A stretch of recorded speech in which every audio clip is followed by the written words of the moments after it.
Harry by William Saroyan. Adapted and modified by Kulwant Singh Sandhu. Harry. This boy was a world beater. Everything he touched turned to money, and at the age of 14 he had over $600 in the Valley Bank, money he had made by himself. He was born to sell things. At 8 or 9 he was ringing doorbells and showing housewives beautiful colored pictures of Jesus Christ and other holy people. From the novelty manufacturing company Toledo, Ohio, 15 cents each, 4 for a $50. Lady, he was saying at that early age, this is Jesus, look, isn't it a pretty picture, and only 15 cents. This is Paul, I think, maybe Moses, you know, from the Bible. He had all the houses in the foreign district full of these pictures, and many of the houses still have them, so you can see that he exerted a pretty good influence after all. After a while, he went around getting subscriptions for True Stories magazine. He would stand on a front porch and open a copy of the magazine showing pictures. Here is a lady, he would say, who married a man 30 years older than her and then fell in love with the man's 16-year-old son.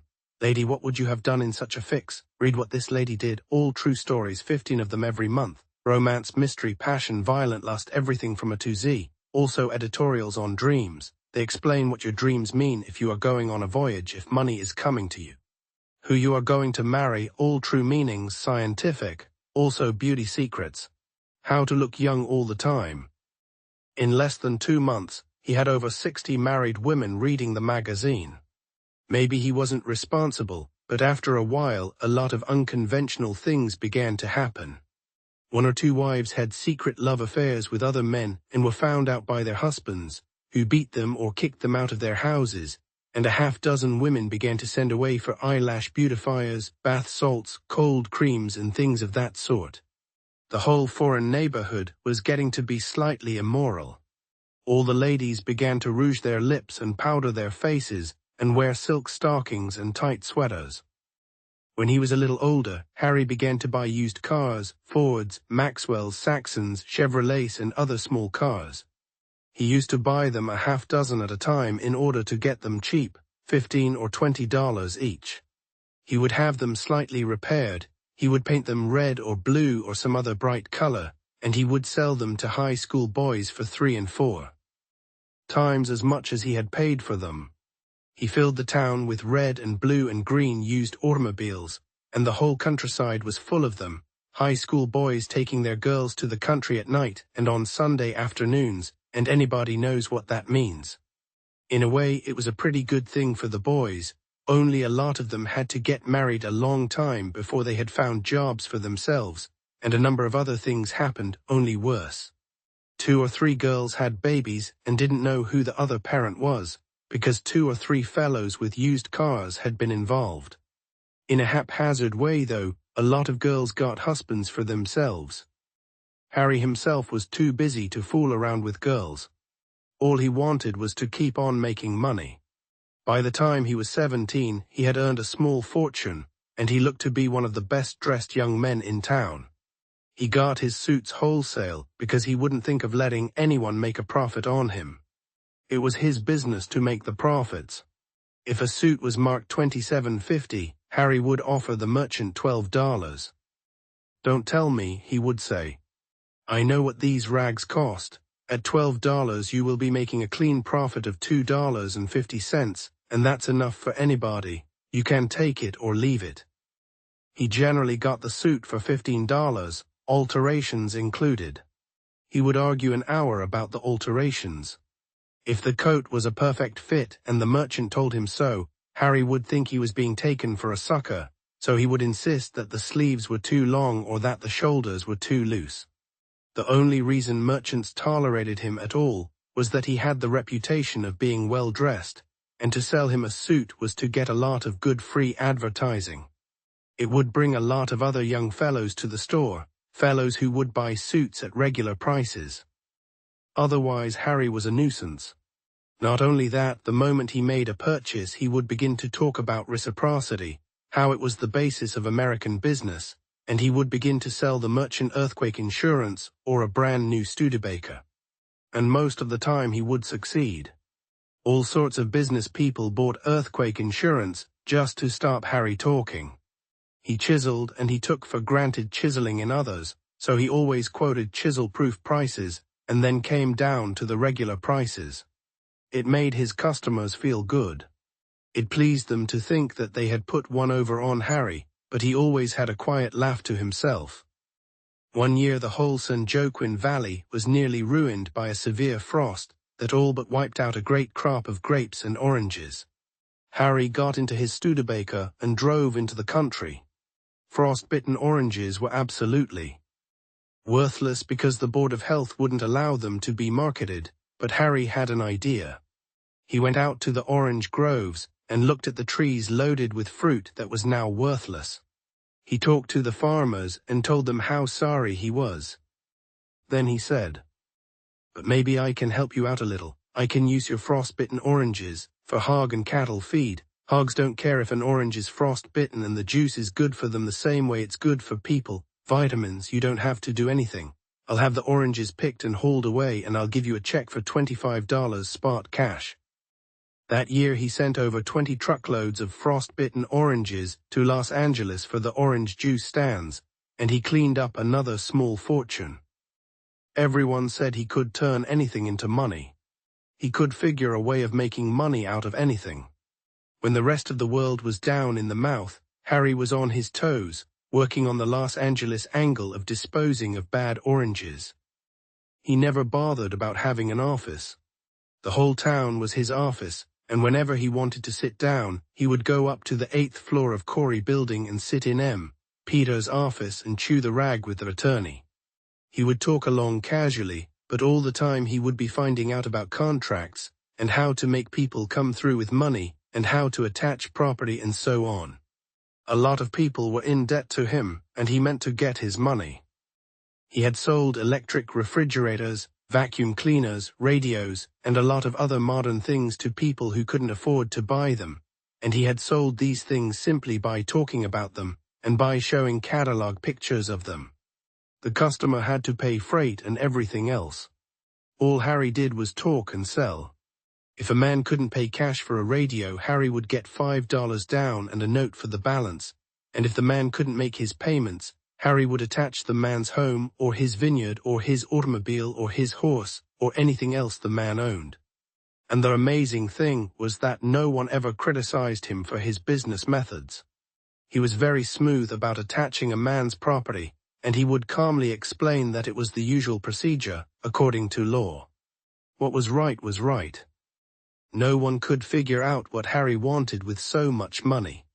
He already had money in the bank, a big car, and he wasn't interested in girls, so what was he saving up all the money for? A few of his customers sometimes asked him, and Harry would look confused a moment, as if he himself didn't know, and then he would come out and say, "I want to get hold of $500,000 so I can retire." It was pretty funny Harry thinking of retiring at 18. He had left high school in his first year, because he hadn't liked the idea of sitting in a classroom listening to a lot of nonsense about starting from the bottom and working up, and so on, and ever since he had been on the go, figuring out ways to make money. Sometimes people would ask him what he intended to do after he retired, and Harry would look puzzled again, and finally he would say, "Oh, I guess I'll take a trip around the world." Well, if he does, everyone thought, he'll sell something everywhere he goes. He'll sell stuff on the trains and on the boats and in the foreign cities. He won't waste a minute looking around. He'll open a catalog and sell them foreigners everything you can think of. But things happen in a funny way, and you can never tell about people, even about people like Harry. Anybody is liable to get sick. Death and sickness play no favorites, they come to all men. Presidents and kings and movie stars, they all die, they all get sick. Even Harry got sick. Not mildly, not merely something casual like the flu that you can get over in a week, and be as good as new again. Harry got TB, and he got it in a bad way, poor kid. Well, the sickness got Harry, and all that money of his in the Valley Bank didn't help him a lot. Of course he did try to rest for a while, but that was out of the question. Lying in bed, Harry would try to sell life insurance to his best friends. Harry's cousin Simon Gregory told me about this. He said it wasn't that Harry really wanted more money, it was simply that he couldn't open his mouth unless it was to make a sales talk. He couldn't carry on an ordinary conversation, because he didn't know the first thing about anything that didn't have something to do with insurance, or automobiles, or real estate. If somebody tried to talk politics or maybe religion, Harry would look irritated, and he would start to make a sales talk. He even asked Simon Gregory how old he was, and when Simon said that he was 22, Harry got all excited. "Listen, Simon," he said, "you are my cousin and I want to do you a favor. You haven't a day to lose if you intend to be financially independent when you are 65. I have just the policy you need. Surely you can afford to. Pay $6.27 a month for the next 43 years. You won't be able to go to many shows, but what is more important, to see a few foolish moving pictures, or to be independent when you are 65. It almost made Simon bawl to hear Harry talking that way, sick as he was. The doctor told Harry's folks that Harry ought to go down to Arizona for a year or two, that it was his only hope, but when they talked the matter over with Harry, he got sore and said the doctor was trying to get him to spend his money. He said he was all right, just a cold in the chest, and he told his folks to ask the doctor to stay away. "Get some other doctor," he said. "Why should I go down to Arizona?" Every now and then we would see Harry in town, talking rapidly to someone trying to sell something, but it would be for only a day or two, and then he would have to go back to bed. He kept this up for about 2 years, and you ought to see the change that came over that poor boy. It was really enough to make you feel rotten. To look at him you would think he was the loneliest person on earth, but the thing that hurt most was the realization that if you tried to talk to him, or tried to be friendly toward him, he would turn around and try to sell you life insurance. That's what burned a man up. There he was dying on his feet, and still wanting to sell healthy people life insurance. It was too sad not to be funny. Well, one day, this was years ago, I saw Simon Gregory in town and he looked sick.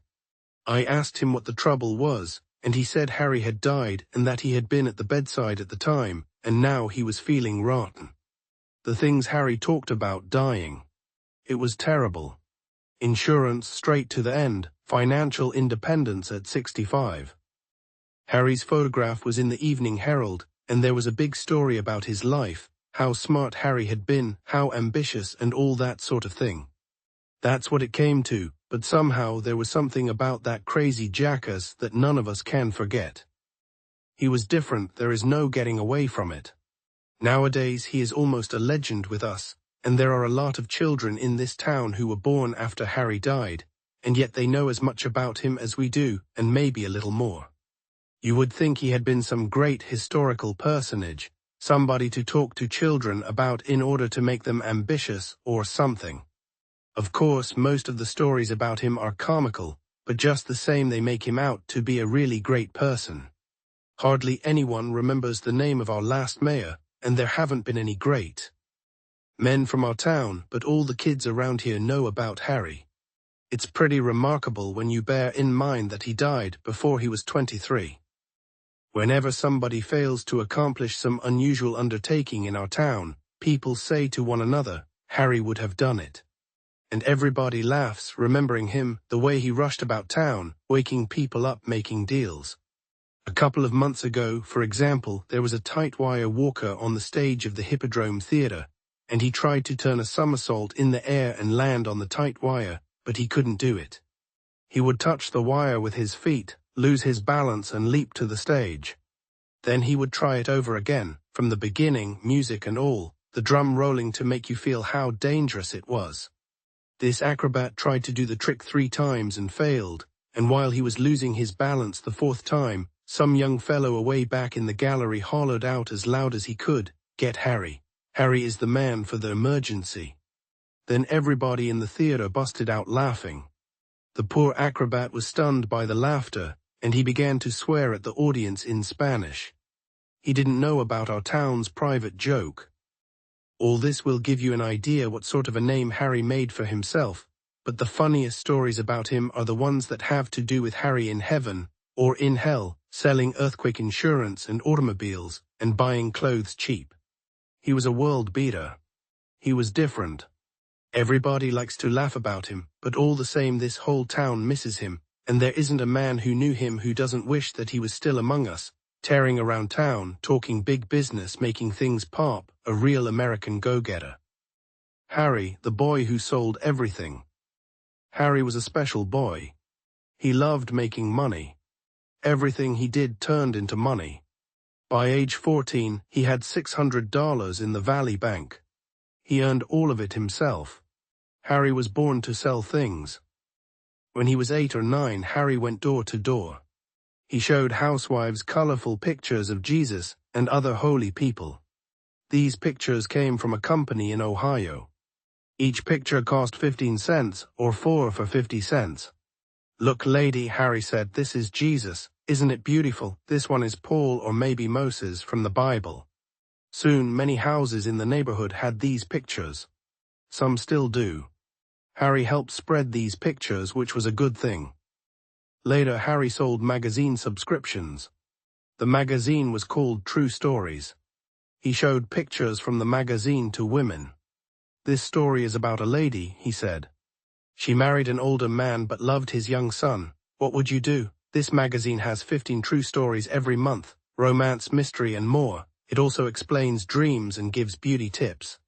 In 2 months, over 60 women bought the magazine. After that, some women started acting differently. A few had secret love affairs. Others used makeup and wore new clothes. The neighborhood changed a little. When Harry was older, he bought used cars. He got old Fords, Chevrolets, and other small cars for cheap, $15 or $20 each. He fixed them a little and painted them bright colors like red or blue. Then he sold them to high school boys for much more money. Soon the town was full of colorful cars. Boys drove their girlfriends to the countryside at night or on weekends. This caused some problems.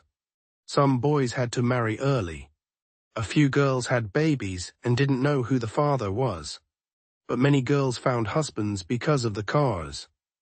Harry was too busy to spend time with girls. He only cared about money. By 17, he was rich for his age. He dressed well too. He bought suits at low prices because he didn't like others making money from him. If a suit cost $27.50, Harry offered $12. "I know how much this costs," he said. "At $12 you still make money." He usually got the suit for $15, with changes to fit him perfectly. He argued about every detail. Store owners sold to him because Harry's style brought other customers. But Harry was difficult. After buying something, he tried to sell the store owner insurance or a car. He often succeeded. One year, a big frost ruined oranges and grapes in the San Joaquin Valley. The oranges were worthless because they couldn't be sold for food. Harry had an idea. He drove to the farms and talked to farmers. "I'm sorry about your oranges," he said, "but I can use them for animal feed. Hogs don't mind frost. I'll pick the oranges and pay you $25 cash." The farmers agreed. Harry sent the oranges to Los Angeles for juice stands. He made a lot of money again. People said Harry could make money from anything. When others were sad, Harry was busy. He didn't need an office. The whole town was his office. Sometimes he sat in a lawyer's office to talk and learn about business, like contracts and collecting money. Many people owed him money. He sold things like refrigerators, vacuum cleaners, and radios to people who couldn't afford them. If they couldn't pay, Harry took their house, car, or other things. He said it was normal business. Nobody got mad at him. He was smooth and smart. Nobody knew why Harry wanted so much money. He had a big car and nice clothes. He didn't care about girls. When people asked, Harry said, "I want $500,000 so I can retire." That was funny because he was only 18. He left high school early. He didn't like classes about working slowly to succeed. He wanted to move fast. People asked what he would do after retiring. Harry looked confused. Maybe I'll travel the world, he said. Everyone thought he would sell things everywhere he went, on trains, boats, and in foreign cities. But life can be surprising. Even Harry got sick. He didn't have a small illness like a cold. He had tuberculosis, a serious disease. His money couldn't help much. He tried to rest, but he couldn't stop selling. In bed, he tried to sell insurance to his friends. His cousin Simon said Harry didn't want more money, he just didn't know how to talk about anything else. If someone talked about politics or religion, Harry got annoyed and started selling. The doctor said Harry should go to Arizona to get better. But Harry didn't want to spend money. It's just a cold, he said. I don't need a new doctor. Sometimes Harry went to town to sell things, but he was too sick. He had to rest again. Over 2 years he changed. He looked lonely and weak. It was sad. If you tried to be kind to him, he would try to sell you insurance. That made people feel bad. Harry died when he was young. His cousin Simon was with him. Simon said Harry talked about insurance until the end. It was sad and strange. The newspaper wrote a big story about Harry. It said he was smart and worked hard. Everyone in town remembered him. Now Harry is like a legend. Even children born after he died know his story. They hear funny stories about him. People say he was great, even if he caused some trouble. When someone fails at something hard, people say Harry would have done it. Everyone laughs, remembering how Harry rushed around making deals. Once at a theater, a man tried to do a trick on a tightrope. He failed many times. Someone shouted, "Get Harry, he could do it." The whole audience laughed.